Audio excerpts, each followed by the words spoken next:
T'aimes bien tes propres portraits? Ouais, là, ça va. Ouais, J'ai une bonne tête encore. il a une bonne tête. Donc ça passe. Ah ouais, elle a la dent de Kroll. Jolie celle-là. Je trouve qu'elle est belle cette photo. Tu l'as pris d'où? Je sais plus. De Saint-Pancras, je crois. Ah non, moi je regarde jamais comment je prends mon appareil, autant des fois je le mets à l'envers. Hein. Ah ouais, non, mais c'est. Au moment que ça prend la photo, c'est essentiel. Ça, c'est un résident? Ouais. Ça c'est Gokhan à 11h30 du soir quand je vais le réveiller juste pour le prendre en photo. Les petits garçons. Alors celle-là c'est Jean, bah, c'est lui qui a voulu la prendre. Enfin il voulait que je le prenne en photo. Elle est vachement belle, avec cette petite lumière en haut. Là. Ça c'est Gokhan à 11h30 quand je l'ai appelé pour lui dire que je passais le voir vite fait, mais en fait c'est juste pour prendre en photo. Et Louise pareil, le même soir. Mais attends, à quelle heure il était là?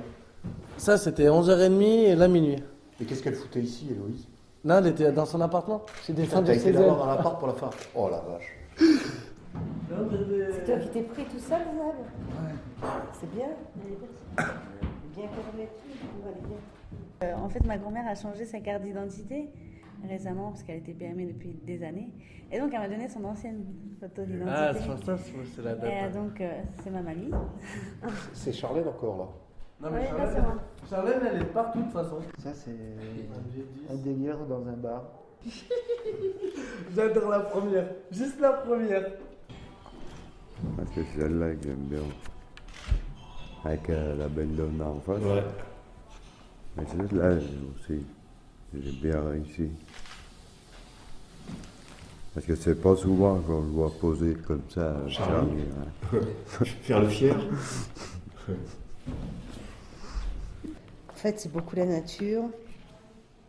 Et par exemple, là, c'est les rapports de l'homme avec la nature qui. Et là, en fait, c'était sur un chantier. Chantier de débroussaillage. Et je trouvais que c'était bien le contraste entre les deux, entre les hommes en train de débroussailler, en fait, pour essayer de faire leur place par rapport à la nature. Celle-ci, c'est le ciel avec un deltaplane. Celle-ci, en fait, comme votre collègue disait tout à l'heure, elle ressemble à un oiseau, alors qu'en fait, c'est un avion. Ah bon? Ouais. Et ça aussi, c'est l'homme qui essaie de dompter la nature avec le parapente.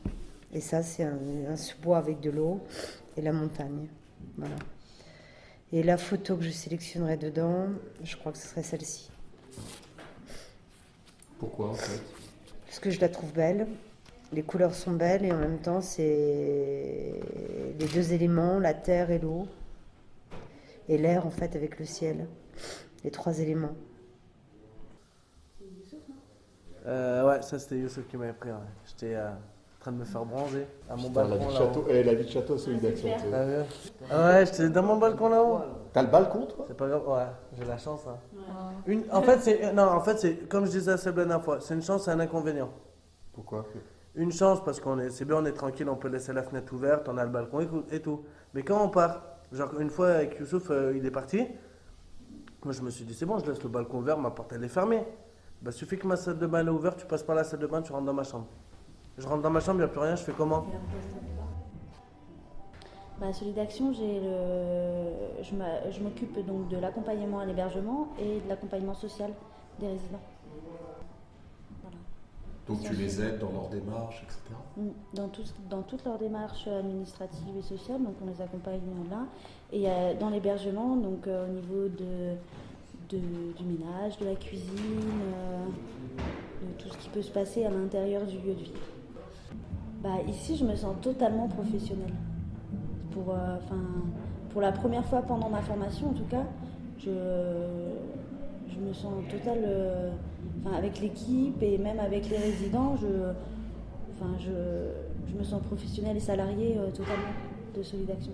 Donc forcément, quand j'ai pas cette position de stagiaire, donc du coup, c'est vrai que je suis pas en retrait ou je me sens totalement investie. Il y a forcément un lien qui se crée, une relation.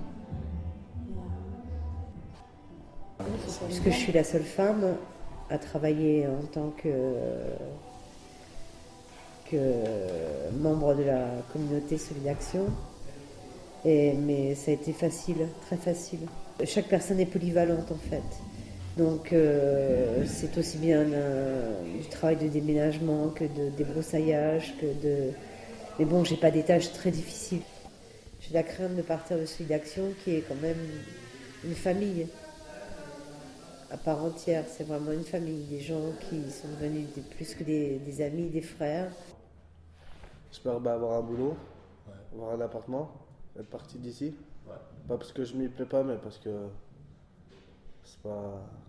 Je préfère reprendre ma vie d'avant, quoi. Et voilà, et récupérer mes filles. Enfin, moi, j'ai envie de faire plein de choses. Alors, du coup, c'est vrai que j'adore ce métier et je pense que plus tard, je ferai quelque chose qui s'en rapproche toujours. J'aurai toujours ce côté-là, mais j'aimerais faire de l'art-thérapie. C'est quelque chose qui m'intéresserait. J'aimerais faire du fromage de chèvre. J'aimerais voyager. Enfin, il y a énormément de choses que j'ai envie de faire. Donc, du coup. J'aime tout faire, hein. Je fais tout. Hein. Mon métier pour moi, c'est bûcheron. J'en ai fait pendant 1 an et demi, il y a 3 ans de ça. Et c'est ça qui m'a. Voilà, quand je me levais le matin, tu me disais de me lever à 6h du matin ou à 3h du matin, je me levais. Là, je faisais une formation le jeudi de français, vu que je suis jamais allé à l'école, pour pouvoir faire une formation après de bûcheron, justement. Et là, ils m'ont évalué mon niveau, j'ai le niveau 4e. Je suis allé à l'école, mais j'ai jamais écouté. Quand je vous dis jamais écouté, c'est jamais écouté. Hein. J'étais dans mon coin, soit j'écrivais, soit je faisais des dessins. Souvent, j'écrivais. Pas le cours, mais j'écrivais. Et non, en fait, j'ai un classeur qui est mes poèmes, que ça, je le fais voir aux gens, tout ça. C'est un peu mon boulot, en fait. Ouais. Et après, j'ai un cahier que j'ai tout le temps sur moi, que celui-là, il n'y a pas beaucoup de gens qui l'ont lu. D'accord. On doit même l'avoir là, normalement. Un carnet. D'accord.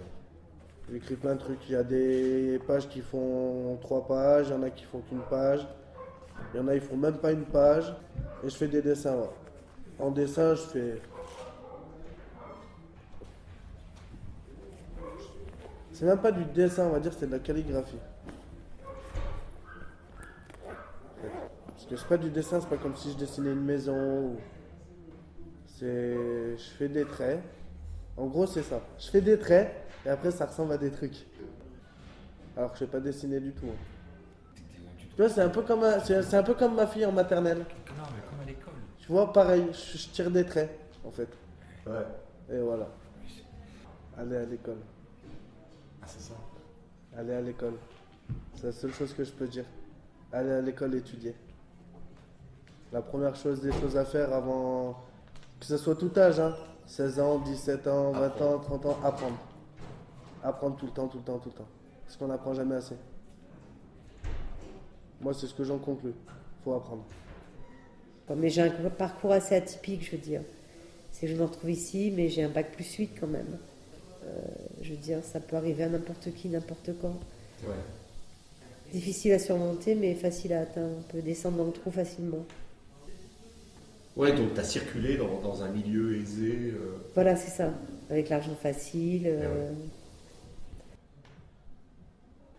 Quand je suis parti de chez mes parents à 16 ans, quand mes parents m'ont mis dehors, voilà, j'ai jamais eu d'endroit posé à part mon chez-moi, qui a été pendant 5 ans. Mais sinon, voilà, j'ai jamais été. Du coup, ça a été dur pour moi à chaque fois de partir de certains endroits et de m'adapter. Quand on se rend compte qu'on a des projets, parce qu'on a tous des projets, et quand on se rend compte que par rapport au projet qu'on veut faire, on n'a que des barrières. Comme partir en vacances. Tu peux partir en vacances si tu n'as pas de sous. Ce qui veut dire un travail. Après, quand tu veux, comme moi, je veux rédiger des lettres à mes filles, vu que je suis jamais allé à l'école, je fais plein de fautes. Moi, je crois qu'il n'y a personne qui sait vraiment ma vie exacte. J'ai repris confiance il n'y a pas longtemps en moi. Avant, j'avais pas confiance en moi. Et pour tout dire, en fait, je pars aujourd'hui. Bon. Tu quittes aujourd'hui? Oui, je quitte aujourd'hui. Je trouve un appartement autonome. Je récupère mon chien aussi. Je l'avais quand j'étais dans la rue à Toulon et donc je l'ai récupéré. Nouveau lieu de vie, toute seule, autonome. Donc je ne sais pas comment ça va se passer. Ça risque d'être problématique peut-être parce que la solitude c'est pesant. Parce que j'aurai ce chien et au moins j'existe pour quelqu'un. Tu seras responsable du chien. Voilà, c'est important. Mais si c'était à refaire, je le referais. De toute façon. Ah ouais. Oui, j'ai rien. Tu regrettes rien. Non, non, rien. Tout est une expérience dans la vie, qu'elle soit bonne ou mauvaise en fait. Vivre pleinement sa passion et sa vie, vivre, c'est surtout ça. Et aimer la vie à pleines dents, prendre tout ce qui vient comme un acquis, même le pire des voleurs ou des mécréants, je veux dire, il y a toujours quelque chose de positif dans la vie. Comme une photo banale, en sortir le meilleur. Et là, c'est pareil, ce serait sortir le meilleur du pire en fait.